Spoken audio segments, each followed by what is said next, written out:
Hi, and welcome to the Base Commander tutorial. When you first load the game and reach the start screen, you'll see a few options here. And those range from the play button, which obviously gets you into a game, the wishlist button, which will take you to our Steam page where you can wishlist the full version of the game when we launch, which will also be free. The Discord button, which will take you to our Discord where you can check out our community and see upcoming things about Base Commander, and then our tutorial video link, which is right there, taking you right back to this tutorial video. You'll also notice on the right side the Base Commander Alpha version with a number sequence there. Make sure that that number is up to date with the current live version so that you're playing the most up-to-date version of Base Commander. So let's get started. We'll click the play button and that'll take us to the host area where you're able to join or host a game or find your friends. The Find Your Friends feature, unfortunately, is still in development, but we should be launching it in the next few months. If you wish to create a room name, such as Room 1 or Bob's Room or Dan's Room, that's where you'll type in the name there. Your friends will also then be able to type that room name in if they're looking to play a game at the same time with you. Make sure you change the player limit to your desired amount as well. As a standard, it's always set to 4, but you can go up to 6 and you can even go down to 1 if you're just looking to run around by yourself. Both of these fields are not required to adjust in order to play. You can actually just click join right away if you would like to join a random game that someone else is hosting and looking for players, or you can click host to just host a random game and hoping others join yours. For the sake of this tutorial, we'll change the player limit to 1 and we'll click host. There's a loading screen that'll happen where you'll get to see some of our splash art and promotion of the game. After that, you'll go into our character selection screen, where there'll be a variety of characters that you can click through, seeing all of their abilities, moves, and even read up on some of their lore and backstory. A few key things to see here as well are the items on the far left side, which shows you which items will come out of item cubes when you select one of them. Red item cubes have one of the attack damage items, purple item cubes have one of the magic damage items, blue item cubes have one of the natural armor items, and green item cubes have one of the magic armor items.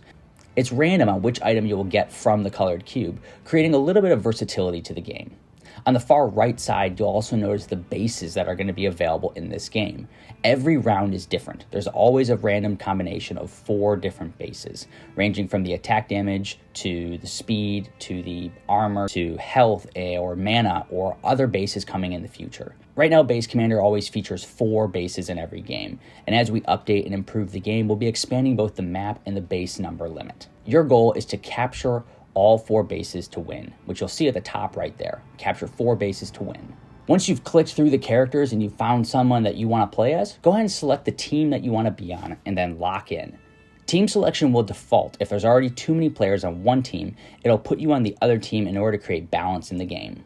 Once you lock in, you'll be ready to play. If there are more people playing with you, you'll have to wait for everyone to lock in, and then the game will start when everyone is ready to go. That way no one gets an early advantage. To kick things off here, I'm going to go over a little bit of the UI that you'll see right away. At the top, you'll notice red and blue team indicators. And on those indicators, there are 5 slots for bases. Those will indicate bases you've captured and maintained command of. In this current version of the game, there are only 4 bases required to win.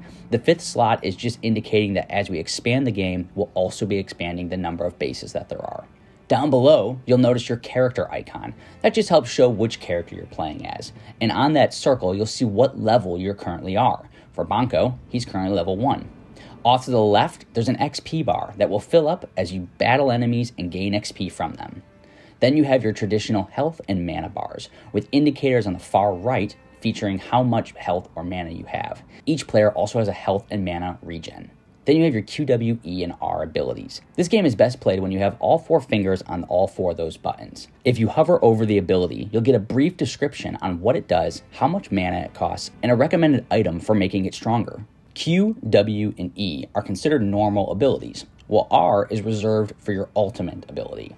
The ultimate ability usually is something game-changing or very tactical, and has a longer cooldown traditionally than most abilities. Make sure you read up on each character to see what their abilities do and find a playstyle that you like. Off to the far right side then, you'll notice our items menu. There are 6 slots for items, and currently these items cannot be dropped or exchanged, so make sure you pick wisely as you're running around the map picking up items. Now we'll get into actual controls and moving around. To move the camera, you move the mouse. The mouse will control where the camera is currently looking. As you move the camera around, you'll notice a dense darkness. This darkness is known as fog of war. This fog of war will hide all enemies and all monsters that are in it, unless you have vision of the area. Vision includes something like your player, allies, or a torch being lit. These 3 torches around the map are triggered by any sort of attack on them, changing the color of the flame to the team that then commands the torch, and giving vision of the area to that team.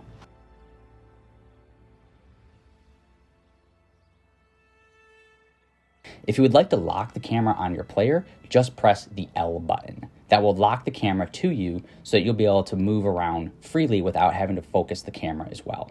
If you would like to snap the camera instead of locking it, go ahead and just press the spacebar, which will snap the camera to you, but not hold it there unless you're holding the spacebar down. The game then uses your right-click button to both move and do what's called an auto attack. Go ahead and move around with right-click and also attack enemies with right-click. Along with right-click, you can also tap the A button, which is an auto attack, auto walk feature, where if there's an enemy in range, it will automatically attack that enemy in the range where you're walking. Your Q, W, E, and R, as mentioned, are abilities. Every time you press that button, it'll use that ability, provided you have enough mana and the ability isn't on cooldown. You'll notice that after using an ability, it goes on cooldown. Each ability has its own set cooldown amount. You'll notice that as I just used these 4 abilities, my mana didn't really decrease, or it only decreased temporarily.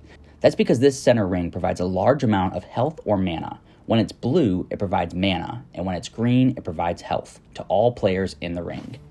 You want to make sure you use all of your abilities wisely, as mana and cooldowns are important things to keep track of. As you're battling monsters, be careful, because if you take too much damage from either mobs or an enemy player, your character will die, and you'll go into a respawn timer. As you run around the map, you'll find a variety of different mobs that you can fight. Every time you battle a mob and defeat it, you gain experience. Once your experience reaches its cap, you'll level up. The higher level you are, the stronger your abilities get and the stronger your character becomes, including both your health limit and your mana limit. If you click the small stat button left of the character icon, it'll open up a stat window. This is a toggleable button, so you can open and close it at your own volition. These stats then showcase what your current player stats are, including things like attack damage or magic damage. As you can see, those numbers change when you level up or grab items. Items are featured around the map as item cubes. As mentioned earlier, these cubes will be red, purple, green, or blue, and the item inside corresponds with that color. These item cubes also change color every few seconds. So if there's an item that you don't want, you can wait till it becomes a color you want. Don't wait too long though, as the game moves fast. Now there's the main feature of the game, capturing bases. Bases function in King of the Hill style, where when you enter the ring of the base, you'll start to take command of that base. When you leave the ring, that command percentage stops. It does not decrease though, unless an opponent enters the ring of the base. You're free to move around, use abilities, and auto attack while trying to take a base. When the percentage reaches 100%, your team then commands that base and gets the power up for your entire team that comes with it. But be warned, because the enemy team can steal the base from you. If an enemy team seeks to steal a base, they must take 100% control of it from the opposing team.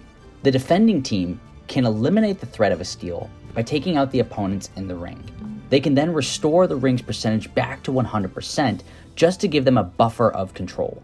When it comes to taking command of a base, the percentage amount does not matter until it reaches 100% for either side taking command. So if a red team has 100% control of a base and blue team seeks to steal it, blue team must first eliminate red team's 100% control and then build their own percent control up to 100% to steal command of the base away from red team. As mentioned, your goal is to capture all 4 bases on the map as a team. Once you do, you win the game. Fight, conquer, and become the ultimate base commanders. Thanks for checking out our tutorial, and we hope you enjoy Base Commander. Feel free to reach out to us via our Discord with any questions, ideas, or things you'd like to see in the game in the future.